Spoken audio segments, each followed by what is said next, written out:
प्रभु यीशु मसीह के मधुर नाम में सबको जय मसीह की। प्रार्थना भवन Pentecostal church of God Sanjay कोयला नगर, हाउस ऑफ प्रेयर अमराडंडी अमलाई, यहोवा इरे प्रार्थना भवन शेडोल की ओर से आप सबको हार्दिक अभिनंदन करते हैं। परमेश्वर कितना महान है। इन दिनों में लोग परेशान हैं, चिंताओं में, नाना प्रकार की वेदनाओं में, समस्याओं में गिरे हैं, लेकिन हमारा परमेश्वर कहता है वे तेरे भवन के चिकने भोजन से तृप्त होंगे और तू अपने सुख की नदी में से उन्हें पिलाएगा। भजन संहिता 36:8 में लिखा है। वैसे ही भजनकार कहता है भजन संहिता 65:4 में, क्या ही धन्य है वह जिसको तू चुनकर अपने समीप आने देता है कि वह तेरे आंगनों में वास करे। हम तेरे भवन के अर्थात तेरे पवित्र मंदिर के उत्तम उत्तम पदार्थों से तृप्त होंगे। परमेश्वर का भवन बहुतायत की भरपूरी या भरपूर आशीषों से भरा है। इसका कारण है भजन संहिता 11:4 में देखिए कि परमेश्वर अपने पवित्र भवन में है। उसी की वजह से जब हम वहाँ जाते हैं वह हमें अपने घर में अपनी बहुतायत की आशीषों से भरता है। वह हमें अपने भवन की भलाई से तृप्त करता है। भजनकार अपनी इच्छा को इस प्रकार वर्णन करता है। हम देखते हैं लिखा है, क्योंकि तेरे आंगनों में का एक दिन और कहीं के 1000 दिन से उत्तम है। दुष्टों के डेरों में वास करने से अपने परमेश्वर की डेवड़ी पर खड़ा रहना ही मुझे अधिक भावता है। भजन संहिता 84:10 में लिखा है। उसी के अनुसार हर सप्ताह हम भी रविवार को चर्च जाने के लिए उत्सुकता से प्रतीक्षा करते और भागते हैं। कभी संजय नगर के चर्च जैसे ही खत्म हुआ तुरंत शेडोल की चर्च जाते हैं या हुआ ये प्रार्थना भवन में। परमेश्वर जो अपने भवन में वास करता है, जो कोई भी उसके चर्च आता है वह उसे एक आशीषित पुरुष या स्त्री के रूप में भेजता है। चर्च में परमेश्वर हमें कैसी आशीषें देता है? पहली, धन की भरपूरी। नीति वचन 8:18 में लिखा है, धन और प्रतिष्ठा मेरे पास है, वर ठहरने वाला धन और धर्म भी है। पहला तीमुथियुस 6:17 में लिखा है, परंतु परमेश्वर जो हमारे सुख के लिए सब कुछ बहुतायत से देता है। रोमियो की पत्री 10:12 में पौलुस कहता है, इसलिए कि वह सबका प्रभु है, वही है जो अपने हाथों में धन की भरपूरी रखता है। वह चर्च में है जिससे इस संसार में अपने जीवन में हर एक धन से भरपूर हो और आनंदित हो। कई साल पहले एक बार मैं मध्य पूर्वी देशों में गया था। उस देश का राजा एक चर्च के उद्घाटन के लिए वहाँ पर आया था। उन्होंने उसे एक बाइबल को तोहफे में दिया। उसने उसे लिया। उसने बहुत ही सुंदर ढंग से निश्चयता से कहा कि वह प्रतिदिन बाइबल पढ़ेगा और चर्च का उद्घाटन किया। उसके बाद उसने उस चर्च के सचिव को बुलाया जो उसका मित्र था और उससे पूछा, बेटे तुमने इस चर्च को सफलतापूर्वक बनाकर पूरा किया, परंतु तुमने इसे बनाने के लिए बहुत सारा खर्च। चर्च के सचिव से ने कहा, हाँ राजा, आप जो कह रहे हैं सच है, परंतु यह हमने अपने पैसों से नहीं बनाया। हमने एक बैंक में से चर्च के रूप में कर्जा लिया। हम हर महीने थोड़ा थोड़ा करके भर देंगे। राजा ने कहा, बहुत अच्छे, कल तुम मेरे महल में आना, मैं तुम्हें एक चेक दूंगा और तुम अपना पूरा कर्जा चुका देना। वह राजा सब कुछ में प्रभु था, इसलिए एक ही पल में उसने अपने बहुतायत के धन से एक विशेष रकम देकर उनके कर्ज को हटा दिया।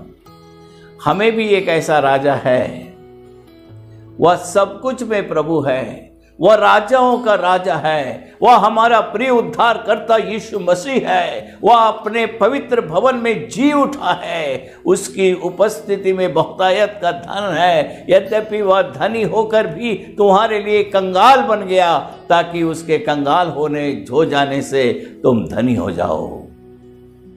फिर पौलुस कहता है 2 कुरिन्थियों 8:9 में, इसलिए हमें उसका बहुतायत का धन तृप्त करेगा। प्रभु अपने धन से हमें कब भरता है? इस संसार में चाहे हम गरीब या कंगाल क्यों ना हो, फिर भी हम उसके भवन में उसके धन की भरपूरी है और उसकी आंखें हम पर लगी रहती हैं। नीति वचन 15:3 में लिखा है, यहोवा की आंखें सब स्थानों में लगी रहती है। नीति वचन 15:3 में लिखा है, वह बुरे भले दोनों को देखती है।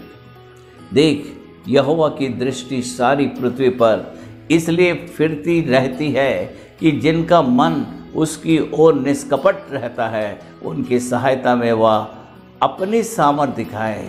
2 इतिहास 16:9 में लिखा है। 1 सामुएल 16:7 में लिखा है, मनुष्य तो बाहर का रूप देखता है, परंतु यहोवा की दृष्टि मन पर रहती है। क्या हम अपने हृदय को उसकी ओर खोले जो पूछता है, मेरे बेटे मेरी बेटी मुझे अपना हृदय दो।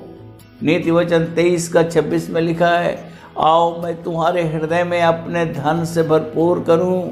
वह जो सब कुछ का प्रभु है और वह अपने धन के अनुसार जो महिमा सहित मसीह यीशु में है, तुम्हारी हर एक घटी को पूरी करेगा। फिलिपियंस 4:19 लिखा है। वह हमारे अनजाने में ही हमारी सभी आवश्यकताओं को भरपूर करेगा।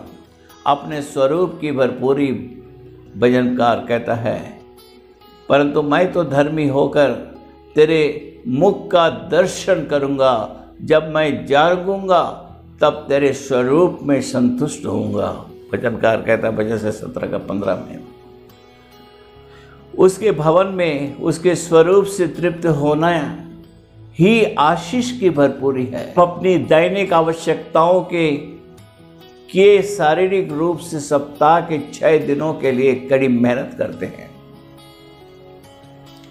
हम अपनी आशीष के लिए लौकिक काम करते हैं, फिर भी हमारे जीवन में कोई तृप्ति नहीं होती। परंतु जब हम पशुओं के प्रभु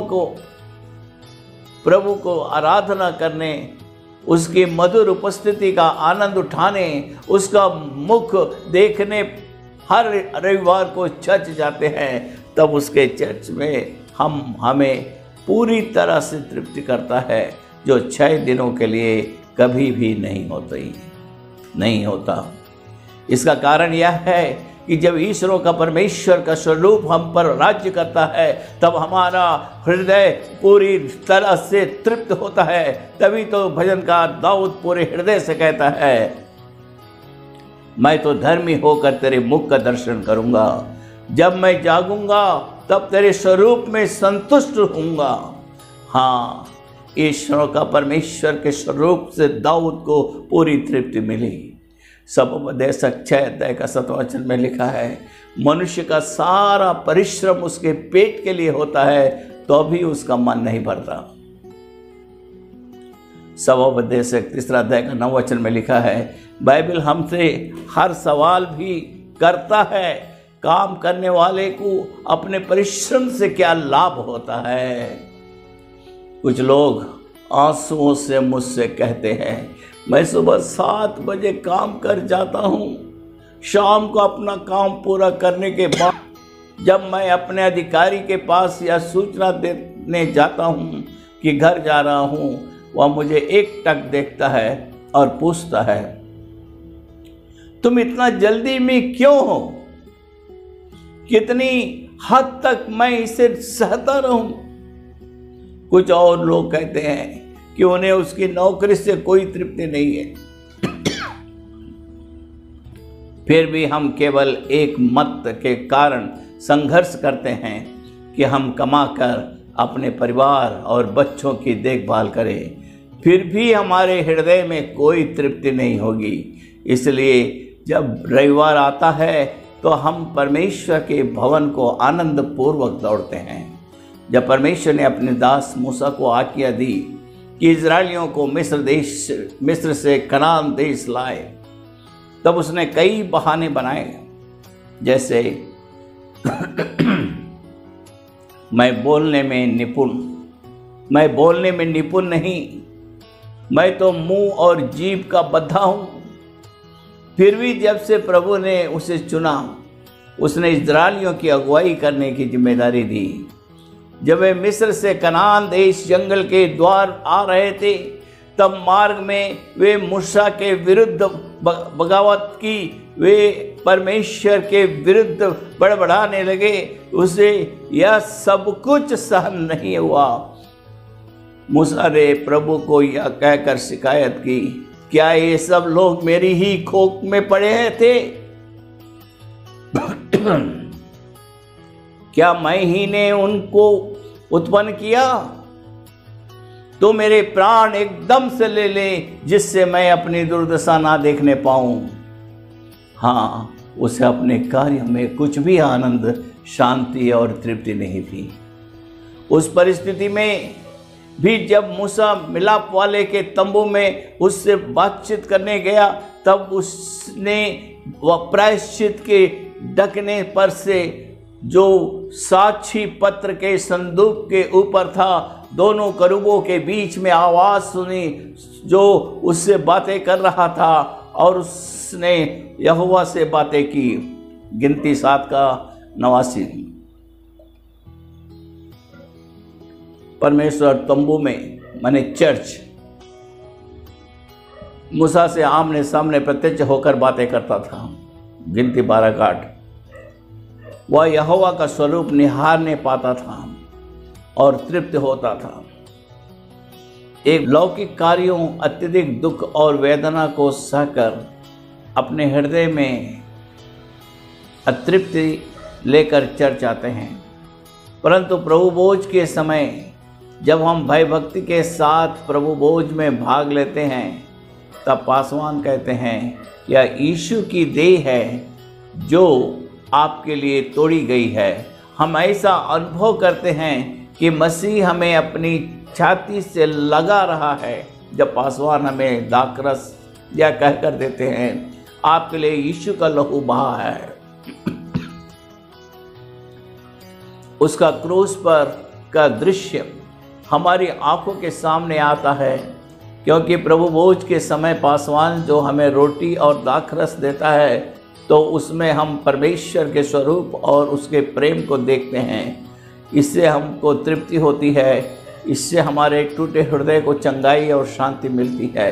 जिसने क्रूस पर अपना लहू बहाया और हमारे दुखों और अतृप्ति को अच्छी तरह से समझा और भयानक मौत मरा, तभी तो जब हम उसके चर्च जाते हैं, तब हम उसके स्वरूप से तृप्त होते हैं। तब अंत में पासवान आशीष देता है तो हमारी समझ से बाहर शांति से भरता है। फिलिपियों की पत्री 4 अध्याय का 7 वचन में लिखा है, सचमुच हम चर्च से उसके स्वरूप से पूरी तरह से तृप्त होकर जाते हैं। तीसरी बात, आशीष की भरपूरी। सारे दशमांश भंडार में ले आओ कि मेरे भवन में भोजन वस्तु रहे। और सेनाओं का यहोवा यह कहता है कि ऐसा करके मुझे परखो कि मैं आकाश के झरोखे तुम्हारे लिए नाश करने वालों को ऐसा धुड़कूंगा कि वह तुम्हारी भूमि की उपज को नष्ट ना करेगा।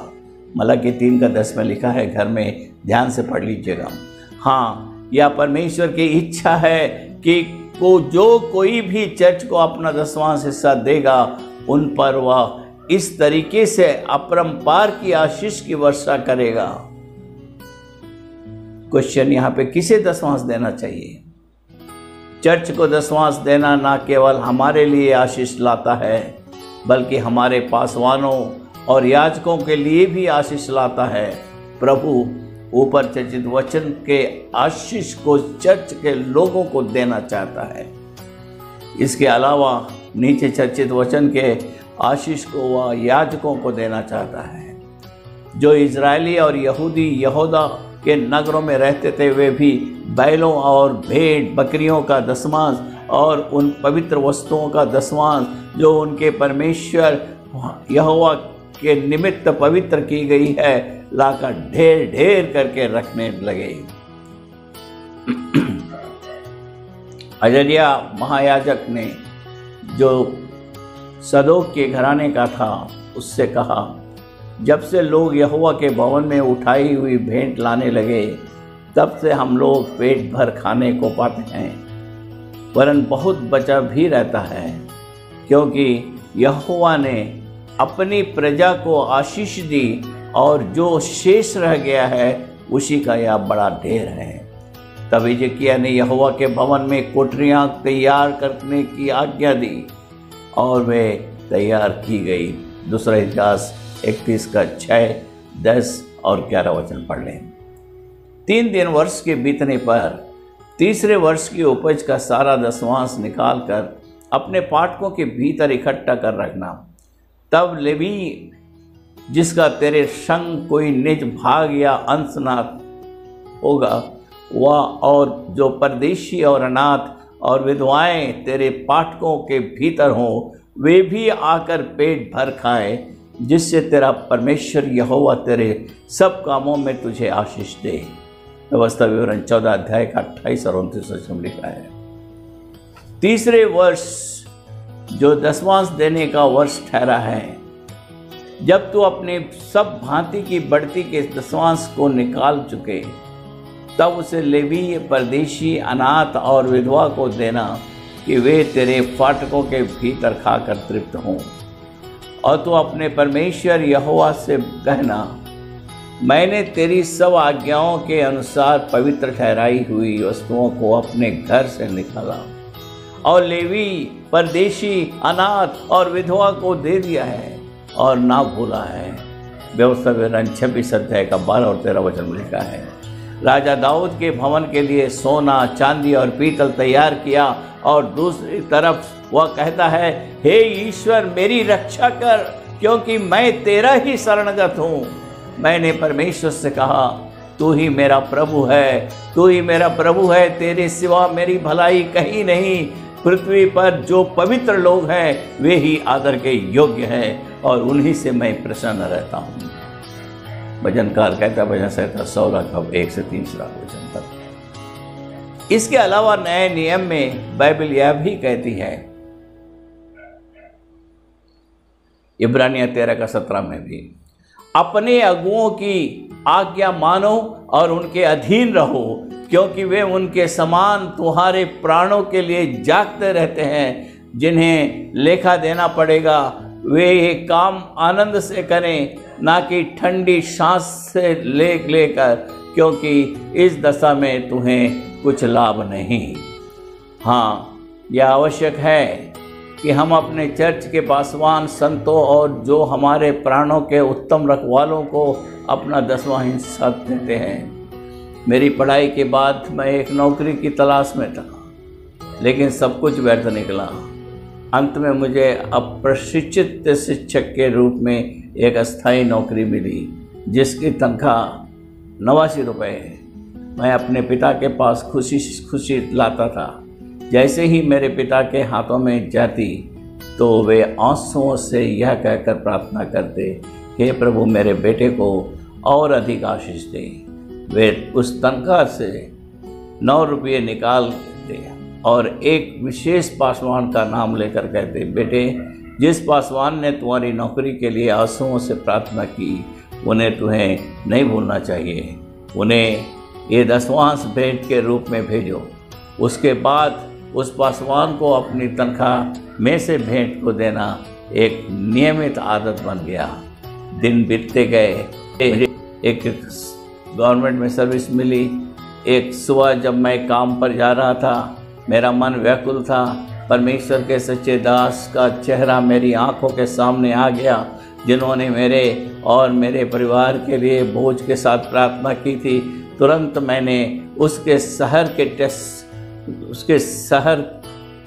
के उस ऑफिस से संपर्क किया, अधिकारी से संपर्क किया और उनसे कहा, एक पासवान इस विशेष स्थान में रहता है, आप कैसे भी करके उनका पता लगाएं और ये पैसे उन तक पहुंचा दें। उसने थोड़ी देर बाद फिर से मुझे फ़ोन पर बात की और कहा, श्रीमान, मैंने उस पासवान का पता लगा लिया है, लेकिन उसकी हालत देखकर मेरा हृदय टूट गया। वे मृत्यु की शैया में थे, आधे बेहोश और अंतिम सांसें ले रहे थे। उनके पास उनकी पत्नी के सिवाय और कोई भी नहीं था, जो अपनी छाती को पीट पीट कर रही थी और यह कहकर विलाप कर रही थी, हाय, उनके मरने के बाद मैं क्या करूँगी और इन्हें दफनाने के लिए भी मेरे पास पैसे नहीं हैं। उस समय मैं उनके घर पहुँचा, मैंने खुद का परिचय दिया और उन्हें आपके दिए हुए पैसे दिए। उनकी पत्नी बहुत खुश हुई और अपने मरते पति को हिला कर कहा, भाई आरबीआर पौलुस ने ये पैसे भेजे हैं। ऐसा कहकर उसने उनके हाथों में पैसे दे दिए और उन्होंने उसे लिया और मुस्कुराकर अपनी आंखें जोर से बिछी कि मुझे बहुत आश्चर्य हुआ। और उसके बाद उन्होंने अपनी आंखें हमेशा के लिए बंद कर दी। इस घटना को मैं अक्सर याद करता हूँ। मैंने उस पासवान को, जो मेरी युवावस्था में मेरे लिए आंसू बहाया करते थे, एक मुस्कान से स्वर्ग भेज दिया। इसलिए परमेश्वर मुझे कभी नहीं छोड़ेगा और न हमेशा मुझे शांति देगा। यह विचार मेरे मन में आया, आइए हम चर्च खुशी खुशी चलें। आइए हम और अधिक अपने दशमांश की भेंट खुशी से दें। साथ साथ आइए हम संतों, उत्तम जनों और पासवानों और याजकों, जिन्होंने हमारी आत्मा के लिए आंसुओं से प्रार्थना की, उन्हें हम कभी नहीं भूलें। उन्हें देना हमारा कर्तव्य है। उन्हें देना प्रभु के देने के बराबर है। प्रभु भी अपने हाथों में लेगा और अपनी आशीषों की भरपूरी समय पर आप पर यह कहकर बरसाएगा, मेरे बेटे, मेरी बेटी ने मेरे दास की चिंता करके इसे दिया है। चौथा, सामर्थ की भरपूरी। परमेश्वर ने किसी रीति से यीशु नासरी को पवित्र आत्मा और सामर्थ से अभिषेक किया। वह भलाई करता और सबको जो शैतान के सताए हुए थे अच्छा करता फिरा, क्योंकि परमेश्वर उसके साथ था।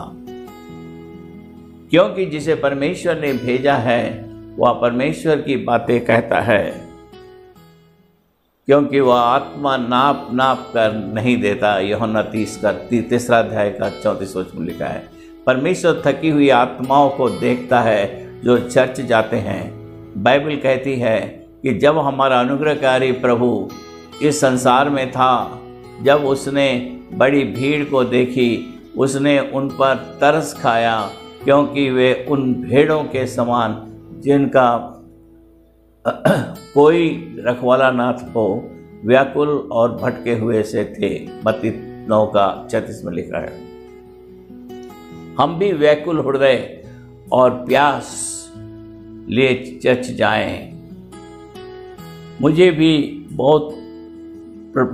प्रभु के नज़दीक आना है। मुझे उसे देखना है।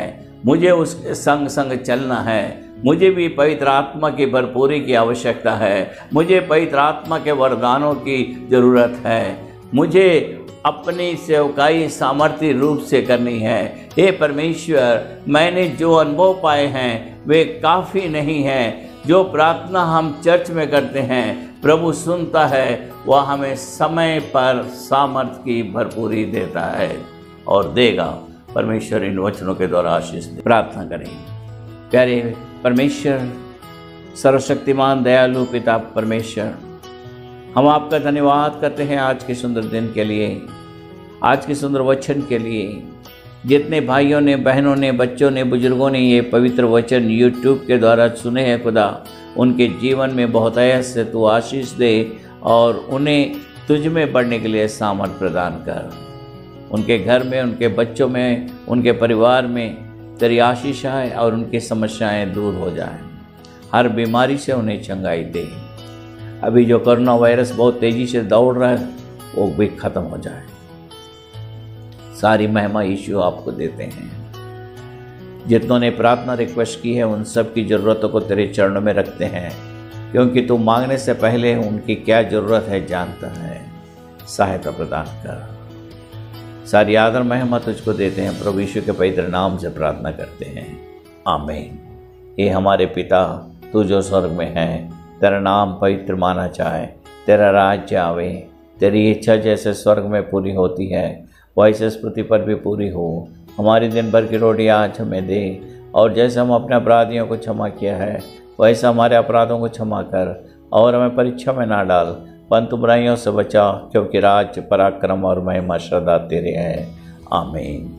अब हमारे पिता परमेश्वर का प्रेम, प्रभु यीशु मसीह का अनुग्रह, पवित्र आत्मा की सहभागिता आज से लेकर युगान युग तक हम सबके साथ निरंतर बनी रहे, आमीन।